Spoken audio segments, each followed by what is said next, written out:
আসসালামু আলাইকুম, নতুন একটা ব্লগ নিয়ে চলে আসলাম। দেখুন, একটা জিনিস দেখাই মজার। দেখেন থায়ের অবস্থা দেখেন। ঠিক আছে, ঠান্ডার জন্য থায়ের এই সাইডটা পুরা মানে ভিজে গেছে, পুরা ভিজে গেছে। ঠিক আছে, কিন্তু এটাও দেখেন, এদিকেও কি অবস্থা।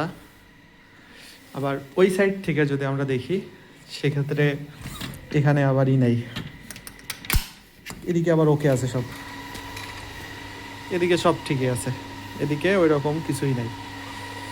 তো শীতের সময় মানে এই থাইগুলাতে আসলে ওই রকম প্রোটেকশন আসে না।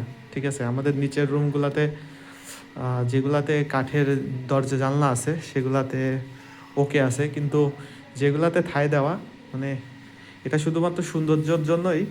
রোদের গরমের সময় এটা হিট আসে এদিক থেকে, আবার শীতের সময় এই যে এটা প্রোটেকশন ওই রকম দিতে পারে না, ঘরটা ঠান্ডাই হয়ে থাকে।